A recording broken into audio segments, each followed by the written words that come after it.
So in section 5.2, we're going to continue our discussion on probability, and we're going to look at the addition rule and the rule of complements. Our objectives in this section are to compute the probabilities by using the general addition rule, compute probabilities by using the addition rule for mutually exclusive events, and compute probabilities using the rule of complements. Objective 1. Compute probabilities by using the general addition rule.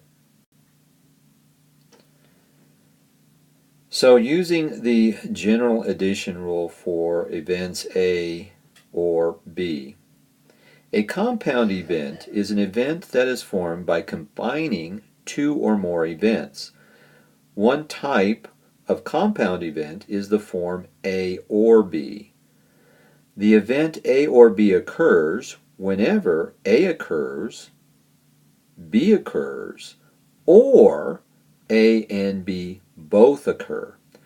Probabilities of events in the form of A or B are computed using the general addition rule. And here is the rule.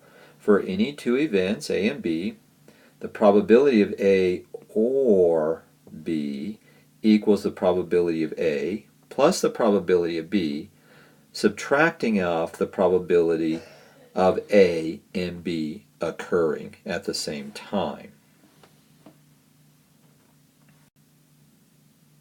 So here's an example of the general addition rule. 1,000 adults were asked whether they favored a law that would provide support for higher education. In addition, each person was classified as likely to vote or not likely to vote based on whether they voted in the last election. What is the probability that a randomly selected adult is likely to vote or favors the law? Notice here is likely to vote or favors the law. Well, we create a contingency table. Here's a contingency table here. And the two variables are you are either for or against the law or undecided. And the other variable is are you likely to vote or not likely to vote. So we put this in a contingency table. And these are called the marginal totals for the contingency table. We add up the rows and we add up the columns. So the solution is there are 721 people who are likely to vote. So the probability of likely to vote is 721 divided by 1,000, since 1,000 folks were in the survey. And we get the answer to be 0.721. There are 523 people who favor the law, so the probability of favor is 523 divided by 1,000, which is 0.523. The number of people who are likely to vote and who favor the law is 372, right? 372 that favor the law and likely to vote. This is called an intersection, and we look at the cells for intersections. So it's 372 over 1,000, and that probability is 0.372. So by the general addition rule, the probability of likely to vote or favors the law.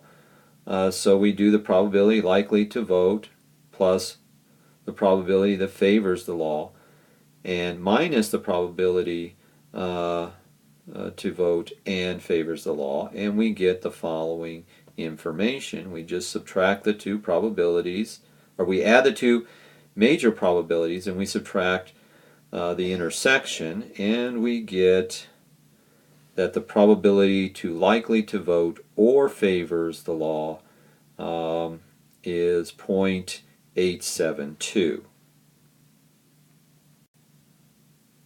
Objective 2, compute probabilities using the addition rule for mutually exclusive events.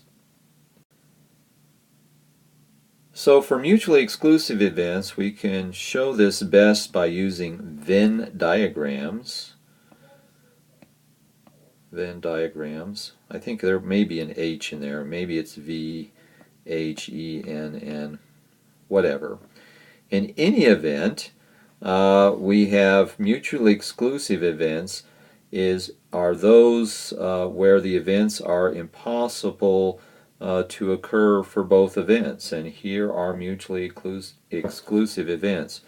Notice that event A and event B are separated from each other, but more importantly, they don't have outcomes in the same sample. In other words, the outcomes in A don't overlap in the outcomes in B.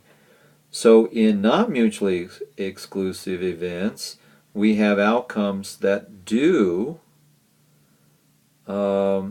overlap both of A and B, and we call that an intersection. So in our example, a die is rolled, and the event that the die comes up 3 and the event that the die comes up an even number, these are mutually exclusive events, since both the die coming up 3 and coming up an even number cannot both occur. So a fair coin is tossed. Event A is one of the tosses is heads, and event B is that one of the tosses is tails. These events are not mutually exclusive, since if the two tosses, right, are heads and tails or tails and heads, then both events occur.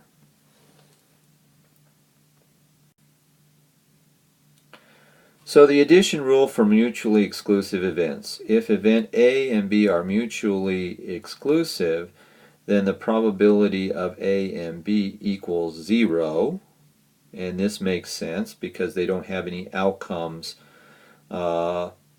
intersecting. This leads to the simplification of the general addition rule.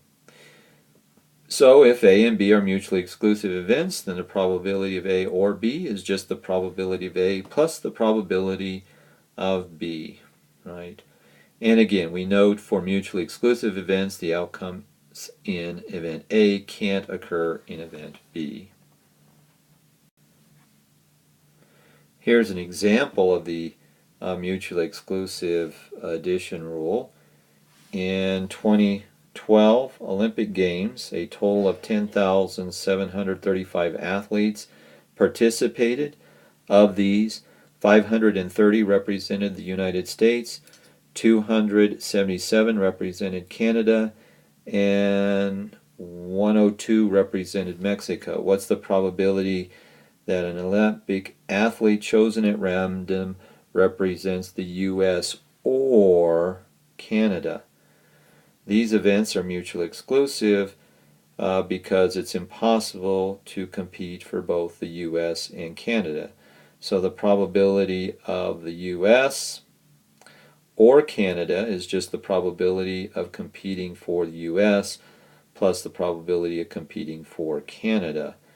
And as you can see, we just divide the total athletes by the total number of athletes that have participated. And here we find 807 divided by 10,735, and then the probability comes out to be about 0.07517. Compute probabilities using the rule of complements. So if there's a 60% chance of rain today, then there's a 40% chance it will not rain. The events rain and no rain are complements. The complement of event says that the event does not occur. If A is an event, the complement of A is the event A does not occur.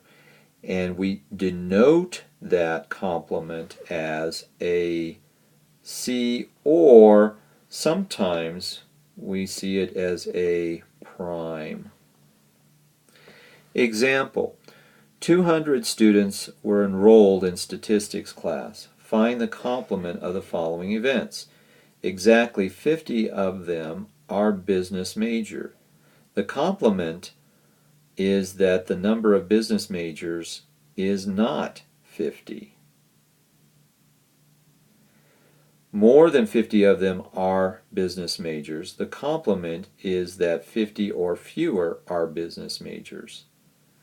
At least 50 of them are business majors. The complement is that fewer than 50 are business majors.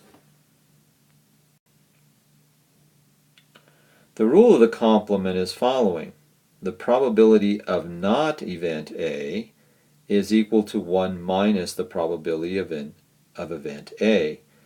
An example is, according to the Wall Street Journal, 40% of the cars sold in July 2013 were small cars. What is the probability that a randomly chosen car sold in 2013 is not a small car? Well, the probability of not a small car is 1 minus the probability of a small car, which is 1 minus 0.4, which is 60% or 0.60.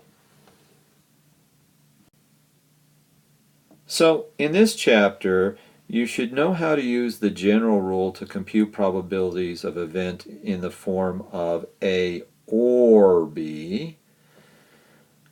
You need to know how to determine whether events are mutually exclusive, how to compute probabilities of mutually exclusive events, how to determine the complement of an event, and how to use the rule of complements to compute probabilities.